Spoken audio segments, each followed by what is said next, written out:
Good evening, everybody. Can you hear me? Right at the back? Yes? Is there a yes there? Thank you so much. A child born in Bangalore, in what I would consider a lower middle class family. I studied in a government aided school, and it was a fantastic experience. Most of my students came either by walking or by bus, very often really with no food. And I was one of those who complained about my mother's cooking abilities, like I'm sure many of you do, because she was always packing tomato rice or lemon rice. And she always fried potatoes with them or packed an egg. And I always thought others should be having far more fantastic, nutritious, tasty meals. It was in fourth standard when I suddenly went into my school, and at the back there was a little kitchen, and I was wondering who cooks there, what do they do? And then I was told that is where lunch is cooked for poor students. Just like your school says, the natural curiosity of a child, right? I sat there and I said, what do they cook? Every day they cook the same thing. Wheat upma. I can tell you in this audience, because it's all of us, I'm sure many of us are from South, upma is no go, right? And I was looking at those children every day eating the same thing in my own school, and they were a large number. Later in the evening, I went back to check, is there something else? And we had mixed with milk powder, milk to give children before they go home. And I saw 80 to 90% of our girls didn't have fancy water bottles. They were actually bringing cleanly washed brandy bottles of their fathers.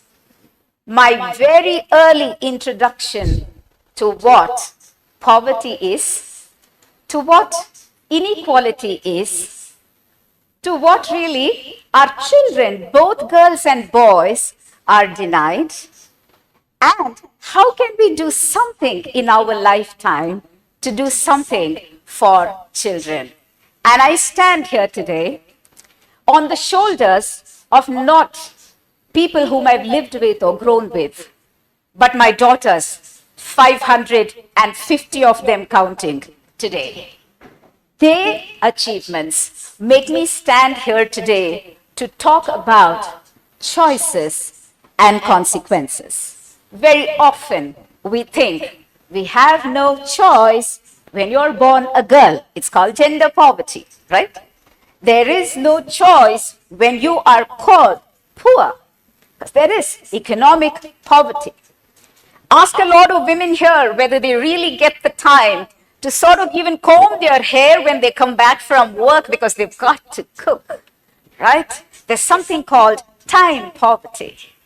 Believe me, you, my friends, there is health poverty, and there are just so many of them.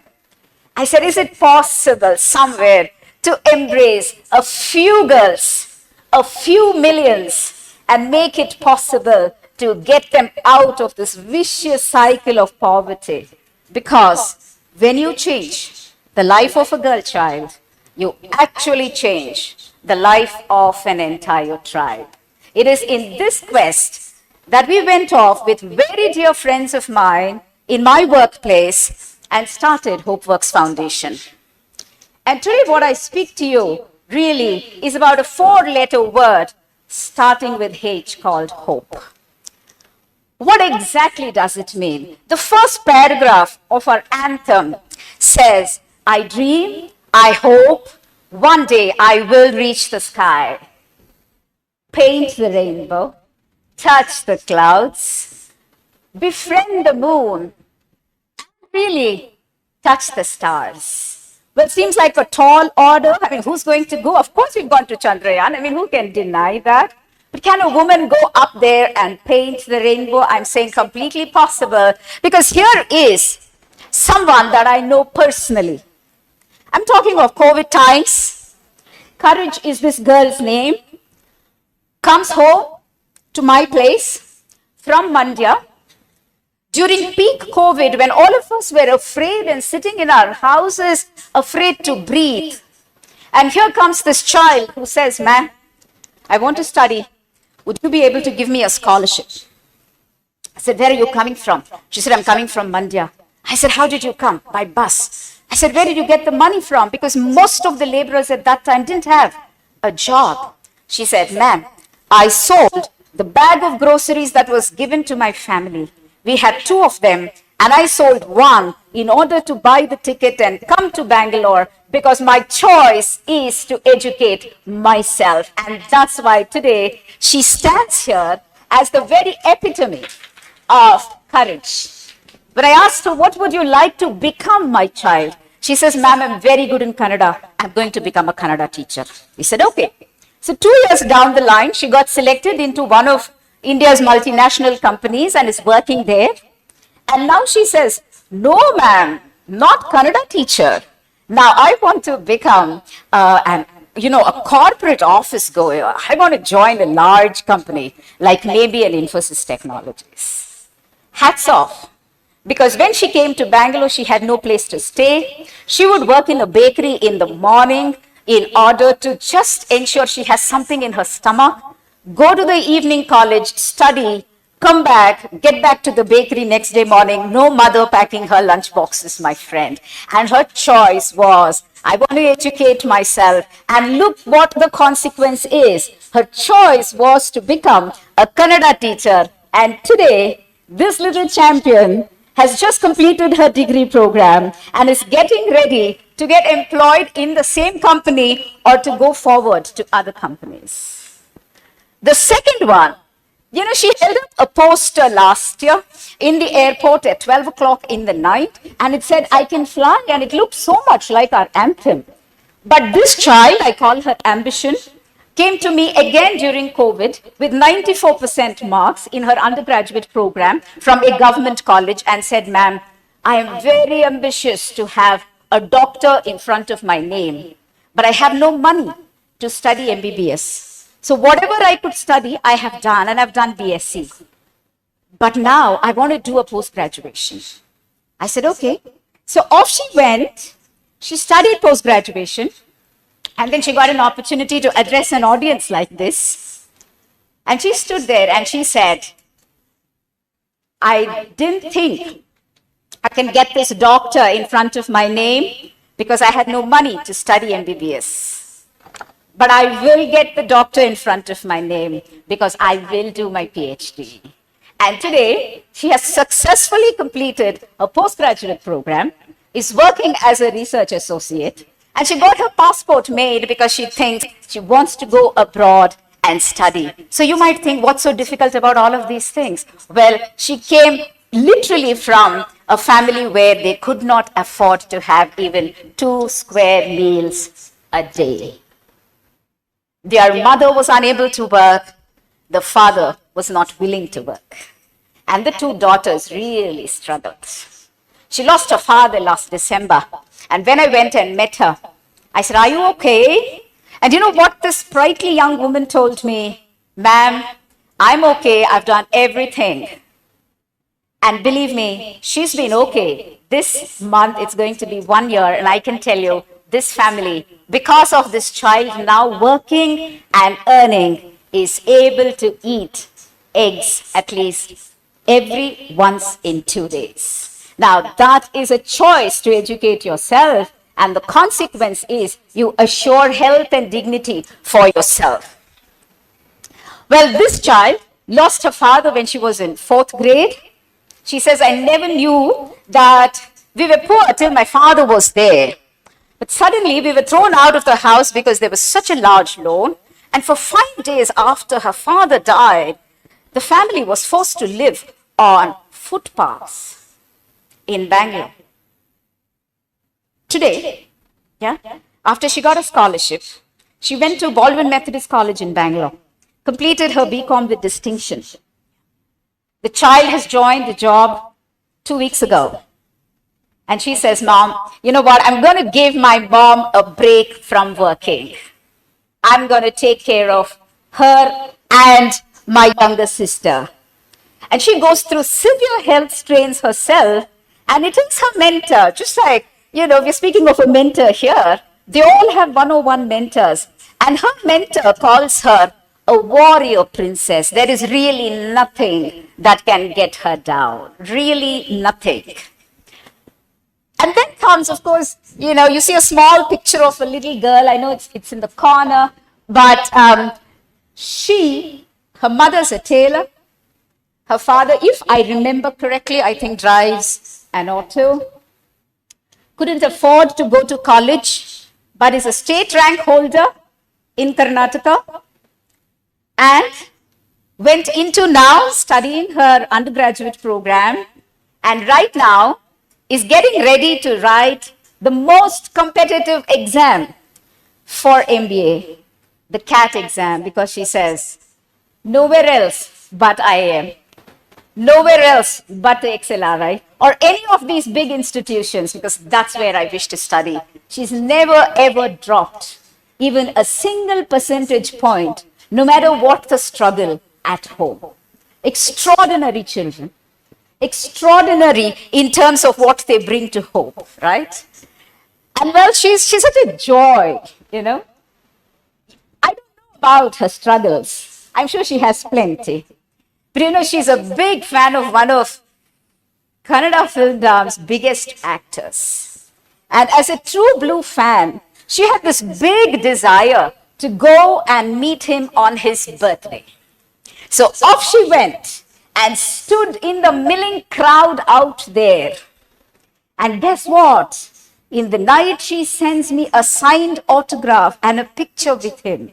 And she says, ma'am, I told you I'm going to go and wish him on his birthday. And amongst those millions of fans out there, I got the opportunity to take a picture with him. And this extraordinary kid is really someone who believes that if you really want to do something with yourself, you have everything that you want in your own hands, in your own head, and in your own body. And believe me, the rest will fall in place. Why am I sharing just this many stories? Because, well, we have to host maybe 3,000 TED Talks if we have to do more stories of our girls. But I want to really give you a new definition for hope today. Hope for me is the courage to believe that you can. Every child can, irrespective of what it really is. One of our children, and she's not in this storyline, called me up and said, ma'am, I'm not going to write my exam. I haven't prepared. It's too tough. And I know you're going to cancel my scholarship. And therefore, I would much rather not write the exam. If I write, I'm going to fail. So we told her, we're going to back you up because we love you. And therefore, go and write the exam. She came back and she said, I passed in one subject and failed in 4. We said, that's fine. You passed in 1. Fantastic. Let's go for the other 4. And I realized the fact that we said we love her, that her failure didn't matter, that she was willing to try, actually helped the child to go and write the next semester exam, 5 new papers plus 4 failed papers, and pass all of them with first class. Believe me, my friends, courage is there when you tell our children, I love you despite your failures. It really doesn't matter. The second one is, courage actually is the womb of ambition. When you are courageous, you can say, ma'am, I don't have money to buy ticket from Mandya to Bangalore, but I'm going to study and become a lecturer, a teacher. And ambition is really that womb which builds such resilience no matter what happens to you, right? Just like the previous speaker spoke so beautifully. Even when the paper was flung at her, she said, I'm going to try it again. Because when you're ambitious and you hold that ambition in the belly as the pit of fire inside you, you are likely to become very resilient and nothing is going to stop you. The purpose is really the child of resilience. You sit down and you say, okay, I have fought this battle, that battle, and one more battle. What's to stop me? I will start looking at what goals I want to reach. Every one of our children, believe me, they come with a small goal. They fail sometimes, but later they pick up speed and then their goals are becoming so big, so huge. Like a child who said, I don't know what I will study after my undergraduate program, now suddenly says, nothing less than an Indian Institute of Management MBA for me. That's what really happens. And when you have that kind of purpose, you're going to get the energy. So to me, really, hope is a beautiful flower which has within it elements of courage, ambition, definitely resilience, the incredible sense of purpose that each one of them have, whether it is building a house that doesn't leak for my parents, or to be able to eat maybe something slightly more healthy than what we've ever been able to. Well, each one of these children are stars in their own right. And believe me, that's why when I said, when I stand here today, it's not what I've done. It's what I have learned from them. It's what I have imbibed from them. It's what they have inspired me to do that brings me here today to speak to each one of you. Like they say in French, carpe diem. If you have hope in your heart, believe me, you're going to seize the day, every day, no matter what. And I'd like to conclude by saying, each one of my children, a girl child, is precious, beautiful, strong, and incredibly talented. Do not, I find it very sad that we have to say, save the girl child. I'd like to say, leave the girl child alone and she will thrive and she will shine and she will succeed and she will show us all the way. On that note, thank you very much.